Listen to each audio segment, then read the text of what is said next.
Welcome to another episode of the Gain Momentum podcast, focusing on timeless lessons from global industry leaders about how to grow and scale a business in hospitality, travel, food service, and technology. I'm Jason Amanis, here with my co-host, Adam Mogolansky. Adam, how are you? Great as always. Today's guest is Christopher Hunsberger, co-founder and chief operating officer of Appellation, a luxury hotel brand. Hello, Chris. Good afternoon. So, Chris, our podcast structure is framed around four key questions that we ask senior leaders looking at timeless lessons. And yourself, you have over 3 decades of experience with Four Seasons, if I'm not mistaken. And that is tremendous for everyone to learn from you. So with that, we're going to dive right into the first question here, which is, what single piece of advice would you give to vendor companies looking to enter hospitality? Great question. Thanks for asking that, Adam.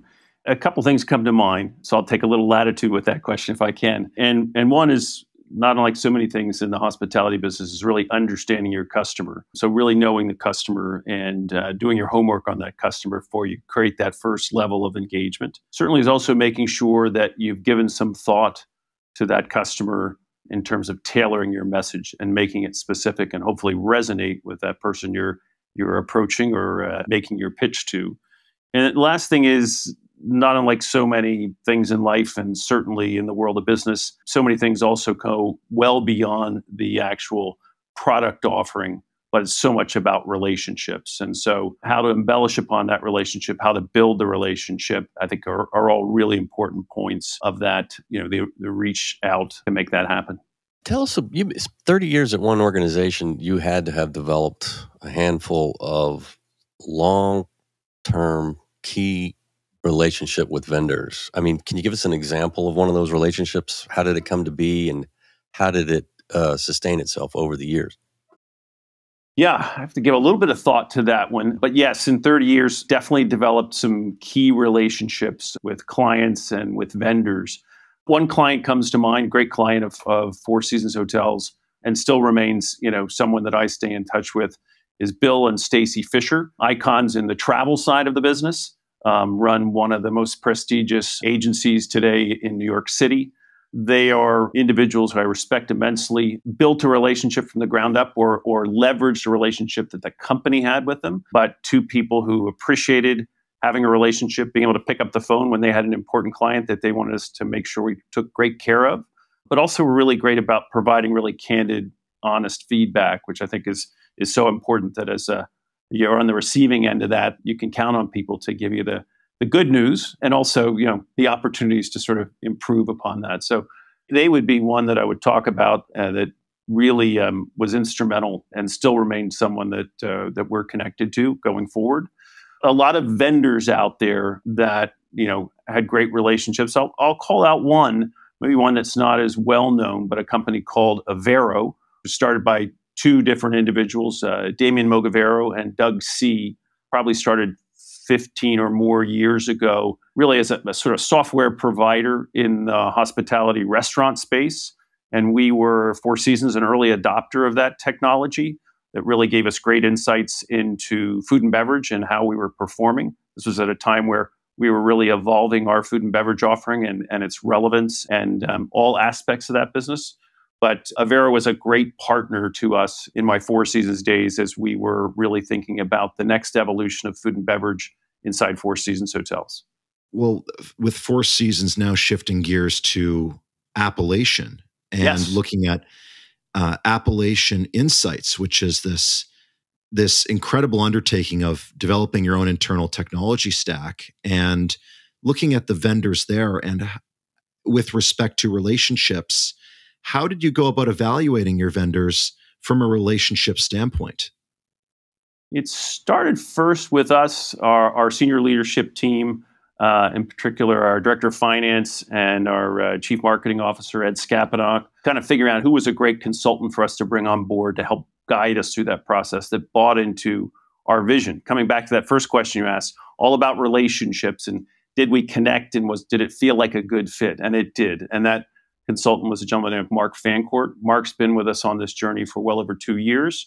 And very early on, Mark took the time to help us sort of unfold and unlock, what we were doing and what we wanted the guest experience to be, but also what we wanted our associate experience to be. And from there, we really started to evaluate, what are the things that are going to allow us to leverage today's technology, not necessarily on the bleeding edge or the cutting edge, but things that, really were relevant. And in many cases, established hotel companies hadn't had a chance to sort of fully embrace, because when you're in a big established company, it takes a long time to impact change like that. And as you probably know, as being as well studied as you are in the hospitality business, in a lot of hotel tech stack ecosystems, it's not uncommon today to have 100, 120 different functions. And in some cases, a lot of providers or a lot of users are actually using, over 100 different applications or software applications. We wanted to look at ways to simplify that. Less is more. It's a lesson I've learned along the way, and find providers that could be more than just sort of one unique software offering. And so we've gone from a high level look at that to 120 different functions, to how do we boil that down to delivering that same functionality, but with a much shorter list of vendors. So we've been on this journey for well over 2 years. We've culled that down to really just under 50 different unique providers that we're using, as opposed to many other brands say that would be using a lot more than that, and evaluating the players that could provide that sort of multifunctionality as a software provider. Also understanding how they wanted to embrace what we were doing, because in some cases we're doing a lot of things that are a bit different and unique. I'll say to you the foundation or the cornerstone of a couple of the key components of that today are really Salesforce as that sort of one go-to CRM. They've been a great partner to work with. They have a middleware provider called Happy that also has been an integral part of that. And then really a PMS provider that we found really understood us, understood the importance of being able to allow the consumer, the guest, to do a lot more one-stop shopping, not just book a room reservation, but book your spa reservation, book your food and beverage, your restaurant offerings, is Maestro. And they're really kind of the foundational pieces of our tech stack today. And we've just sort of carefully been on this journey for, well over 2 years, building that out and road testing it. And you'll start to see parts of that. Our web presence today, we have a website, but we'll be launching a new website in the first quarter of next year that, again, I think will be a very compelling offering, especially from a guest and a consumer perspective, but doing some really unique things on that front with those providers and the others that sort of enhance the offering, if you will. There's a lot to unpack there, and I'm sure we could go through specific technology challenges that you've faced with regards to functionality. But maybe we can tie those into our second question here, which is, Chris, what are some of the challenges or setbacks you've experienced when rolling out a new business expansion or partnership?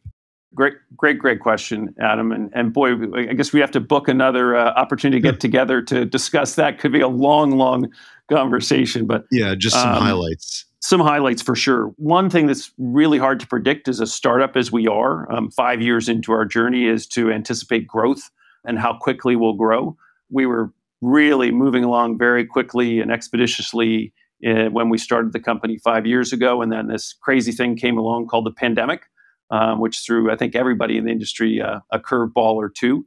So being able to manage that through that was important. But we've always tried to make sure that as we think about growth and navigating the journey, that we're constantly thinking about how can we grow more quickly when the opportunities present themselves, but in a thoughtful and in a logical way, in a way that we're not stretching ourselves too far. Today we're still big believers in the team we build, the talent that we have, and the talent that we will bring into our team going forward is really an integral part. All of our key senior leaders today that are on board are people that are really good with one specific function, but they also are willing to kind of roll up their sleeves and do what it takes in a startup to make things happen. And so there's no day where, whether we're talking about Ed as our chief marketing officer or Jennifer, our vice president of operations, or any other members, where they're not doing things that perhaps are beyond the normal scope of their job, but it allows us that ability to scale up and tackle issues as they arise. And the other thing we're constantly doing is we're constantly talking with people that can be a part of the next phase of evolving our team. We've had extraordinary interest in jobs that we've posted that, quite honestly, we may not fill for 3 or 4 months, but we always want to be ahead of that curve, making sure we've got a robust pipeline of talent, of people that we feel not only have the right skill set, have the right experience, but very importantly, are a great cultural fit to the company. How do you choose those folks? Like, why do you think that they're attracted, first of all, and then your hiring process? Is there anything unique about it? I don't know that I could say we're writing the book on it, or we've got some secret sauce or secret recipe in the case of a food and beverage centric company. But certainly, we've gotten great traction through LinkedIn, which today is a great resource for companies to recruit through. And I think we've learned to leverage that a lot more as a tool that goes beyond sort of our presence out there in the business community. Again, we've had great success and great responses. When we're writing or posting a job on LinkedIn, we kind of look at it and how can we create something a little more compelling so that when someone looks at it, happens to come upon it, it makes them go a little deeper.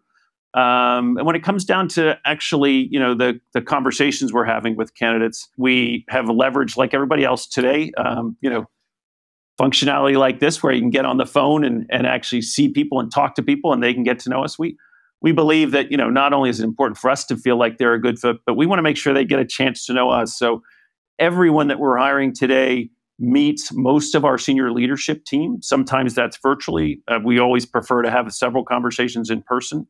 And in some cases, we've afforded the opportunity for people to join us, as a consultant and things like that before they make that sort of full leap of faith and join us more permanently. It's a great way for both parties to get to know each other. So maybe a little bit different than traditional recruiting and onboarding, but it's worked for us really well so far. And allowing the team to meet, the new colleague that's coming in and feeling a part of that discussion and that decision, we feel is really important as we build out a company where culture is very important to us in the organization. To bridge the gap between culture, talent, team building, and also you mentioned earlier the associate journey via technology, I'm wondering, could you share some light on how you've crafted the Appellation Insights full stack platform to better encourage this team building and really make your talent shine?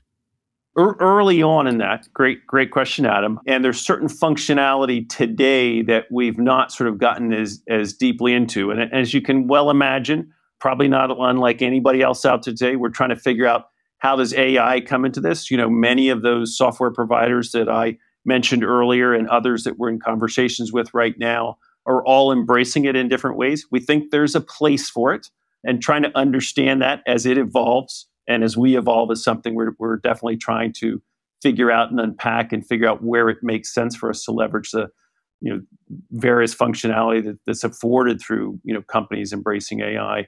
We still believe, as it comes to building a team, there's nothing better than being together in a space. It doesn't mean that we don't have people periodically working remotely and that sort of thing, but there's nothing that replaces the conversation by the water cooler or over a cup of coffee in the morning. And so we really do encourage, our team today to be in the office with great regularity so that there is that ability to interact, not only in the formal sort of meetings and that sort of thing, but the informality of that is equally as important. Currently, your company, Appellation, is based in Healdsburg. That's correct. Healdsburg, California, northern Sonoma County, just about an hour north of San Francisco. And of course, there are properties that are planned for well beyond just wine country, California. Yes. So I'm wondering, how do you find the post-pandemic balance between having your company and having everyone really develop that in-person culture in Healdsburg with this work from home mentality and particularly across a brand that is expanding rapidly across the country? Yeah. Well, the good news for us is we're very focused, maybe somewhat selfishly, but also really wanting to make sure that what we do extremely well. The first hotel and whatever is the next hotel after that will be what people judge us on. So today we're very focused on building out the first, handful of properties on the West Coast. Have turned down many opportunities to go other places, beyond the Rockies as you head east. But that's been a core focus of ours. One of the things we want to make sure we get right before we go reaching out too far geographically is the ability to make sure that we can be at any one of our hotels within a matter of hours. Today, whether we're talking about Healdsburg, which is where our corporate headquarters are, where our first hotel will open. Down the road, we have another project in Petaluma, which is the south end of Sonoma County, a 30-minute drive away. We have a project going south down in Monterey County, which is a 2.5-hour drive on a good day, down in Pacific Grove. Probably the furthest one geographically away from us today, and the first 4 is out in Sun Valley, Idaho. But again, good air in and out of there, and we can get there, within a matter of hours, via air. We want to make sure that we're connecting with our teams, that our corporate team will spend a lot of their time not in the office. Actually, they'll spend it at the property level, supporting our teams, which we think is really critically important. And really, the other part of your question is, how do we strike that balance today with, what's happened during the pandemic and people wanting to spend more time at home? I think we're a lot more open to it. As a person who grew up always being in the office, the pandemic was a good wake-up call, I think, for many of us. And so we've tried to be a bit more flexible and fluid in that regard, and making sure, team members, senior team members today, as we build out the corporate team, know when are those key days we need them all to be here, but allow some fluidity in their schedule. Right. I think that's a good point. You mentioned earlier about AI, and to now go over to our third question. Please. Chris, what do you see as the biggest opportunities for growth in hospitality for 2024 and beyond? What the space we identified with my co-founder and business partner and CEO, Charlie Palmer, was really what we refer to today as approachable luxury. Look at my background, right, or where Charlie spent a lot of his life has been, in the high end of luxury, whether it's working for Four Seasons Hotels or Charlie working inside of luxury hotels as being the F&B provider. But what we believe today is a real opportunity is this, what we refer to as approachable luxury. It's the comforts and the amenitization you would expect in a luxury hotel, but in many cases it's more relaxed. We really focus on profiling our associates, our team at the property level, and we want their personalities to really influence the experience with those guests and customers. We are very food and beverage centric in all that we do. So the minute you arrive at one of our hotels, you know you're arriving into a place where food and beverage is embraced. And literally, when you arrive into our Healdsburg hotel, it might be like if I were inviting you over to my house for dinner, you'd probably come in through the kitchen door, not the front door. And you'd know that, you've arrived in the kitchen because there's something going on. There's something being cooked. There might be one or more of us actually cooking something. And so many great things happen, over food and over a glass of wine or whatever your beverage is of choice. And so we really celebrate and profile, food and beverage and the team that makes that happen at our property levels. All of our kitchens are open kitchens that really connect to the lobby and provide a level of activation there, so that if they're active places. And going beyond that, there's a lot of things we've done programmatically that sort of re-emphasize the food and beverage component of what we're doing. Today, wherever we have the land to work with, as we do in Healdsburg, we've got a couple acres of our property that will be planted in gardens where we're growing. Great news here in Sonoma County, we can grow things almost year round. So we'll bring a lot of that truly from our small gardens at the property level, and they'll be used in the food and beverage program as just another element. And where we don't have those, gardens on the grounds, the relationship to local vendors and sourcing as much food product and beverage product, through local sources is really, really important. And those relationships, another sort of foundational part of what Appellation is all about is we really believe, to create true sense of place, we want these hotels that we're building and will ultimately be open. We want them to be a place where they're embraced by the community and that they're truly representative of the community that you as a guest are coming to. If you're coming to Healdsburg in the heart of Sonoma County wine country, you should be able to, while you're there, if you want to, rub elbows, or interact with winemakers that are from here, purveyors that are growing things from here. There's such a robust ecosystem of makers and artisans and farmers and vintners in this destination that we want, to be a place for them to go to, and that's a comfortable place, but also a place that they want to bring people to, so they can feel, that much more connected to the community. So connection to community is another thing that we put very high in how we sort of position these hotels and what's happening inside the hotels. What was the impetus to go food experience first versus golf or river rafting? Or it's an opportunity that a couple others embraced before us. I wish I could say we're the pioneers, and this is a unique concept. We often look to those who have gone before us as inspiration. I think a guy who led a company back 35, 40 years ago, might not have the exact timing right on it, would be Bill Kimpton, and what Bill Kimpton did with the first handful of Kimpton hotels, where they really embraced the importance of food and beverage and did it very, very well. They executed very, very well on that. Kimpton today is a much bigger hotel company, but that would be one. And we just see today, and the pandemic just underscored it that much more and more people want to go out and dine, right? Again, our hotels are as much about the traveler coming and staying in those hotels as they are about the communities that we serve and that we live in.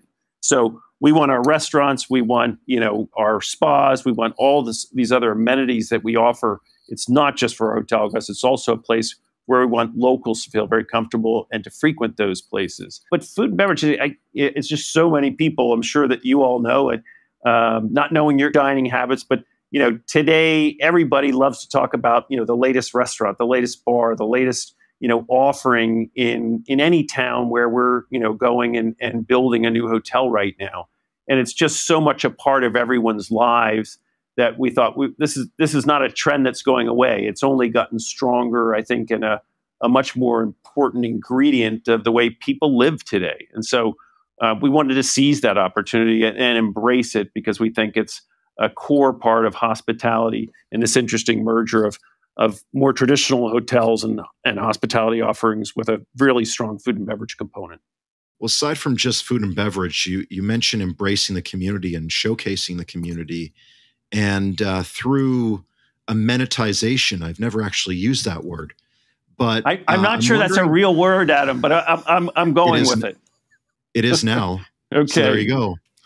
But I'm wondering if you could unpack another feature of Appellation that I really like, which is the maker spaces from a community standpoint. And I'm wondering if you could talk about going from inception to then implementation.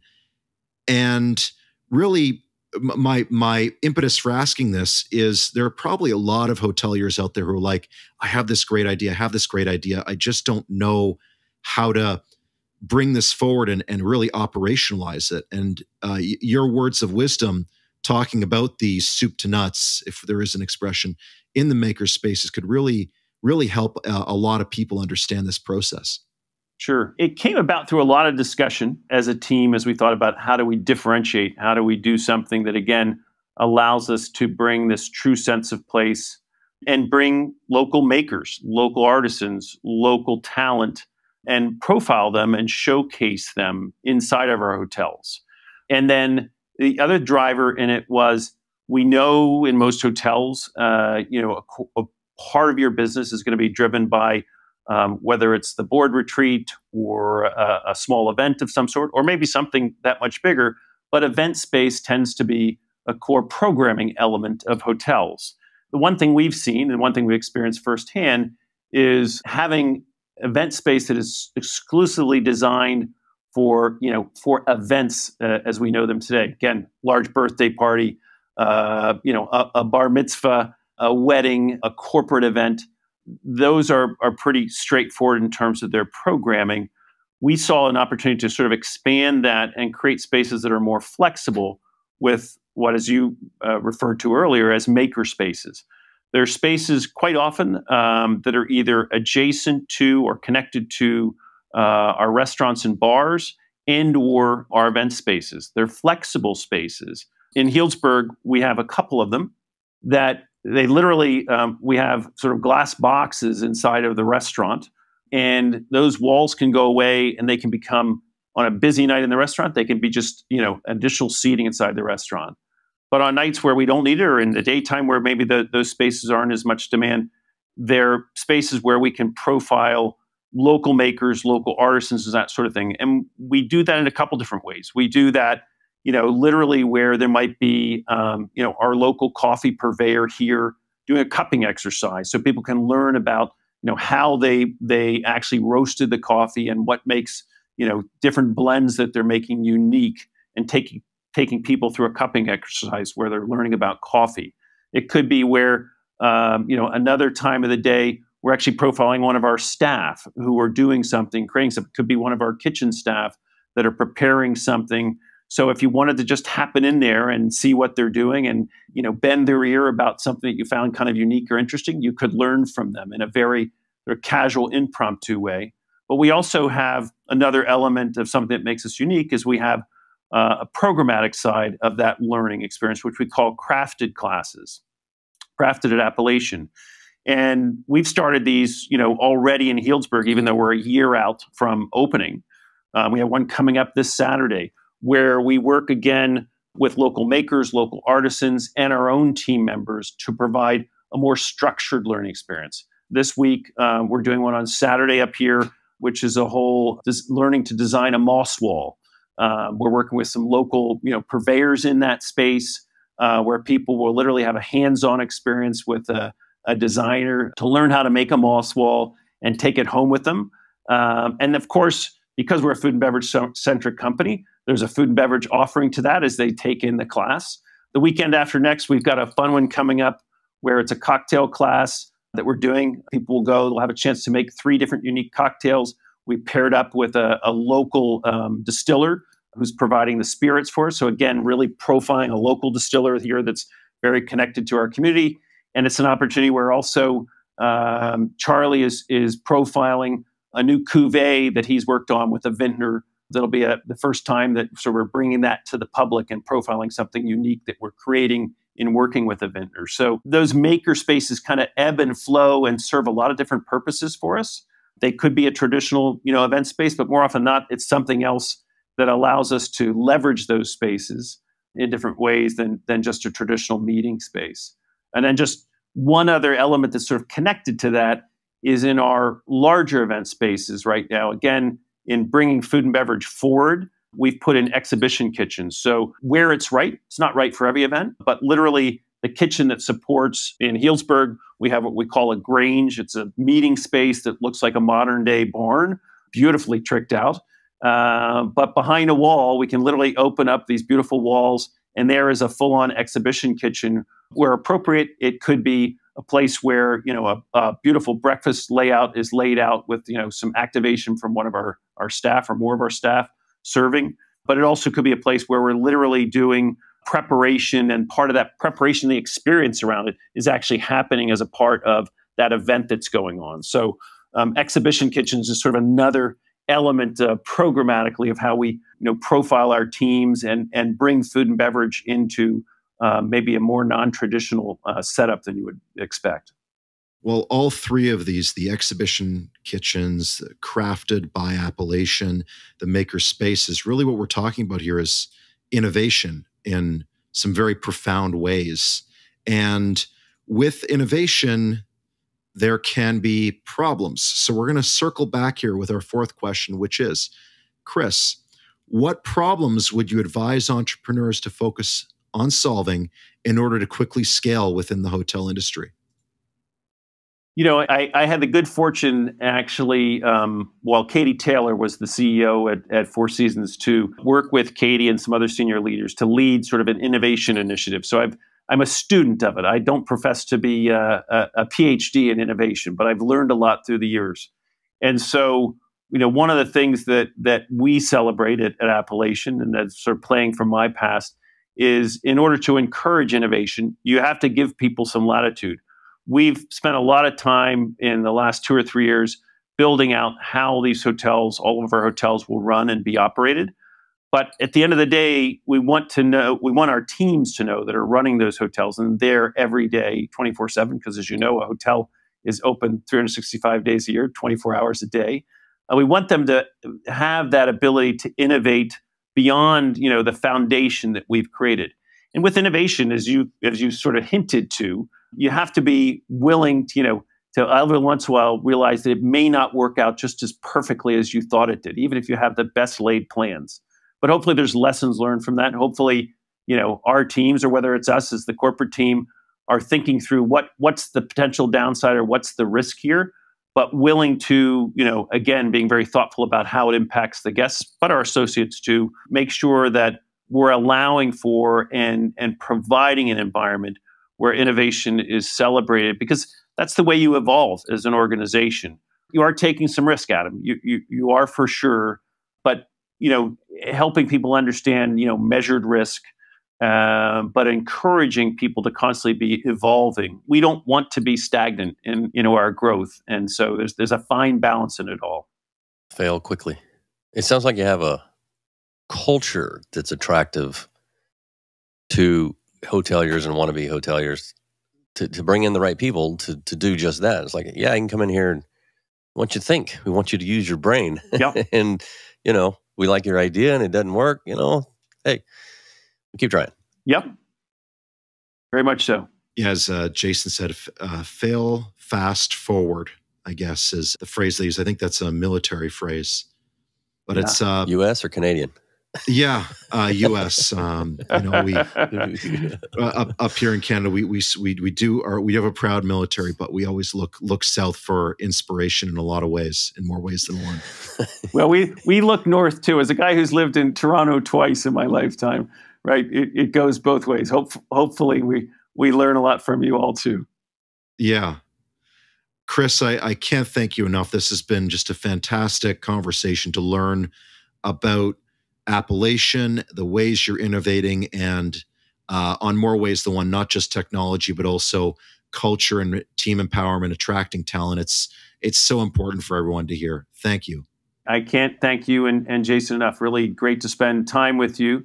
Say hi to your dad from us, who I've known for many years and have admired, as someone who has helped, enunciate and amplify so many voices and companies, in the hospitality business over the years. And it's great to see you following in his footsteps, but evolving and innovating beyond, where Dad sort of laid the foundation. Well, yeah, thanks. I mean, I'm not sure he's a big on podcasting, but this is the future of media, so to speak, right? Indeed. Yeah. And for everyone who's listening, amenitization, you've heard it first. It's now a word. Thanks for listening to the Gain Momentum podcast. To stay up to date, make sure to follow or subscribe wherever you get your podcasts. For more information about Gain Advisors, head to gainadvisors.com.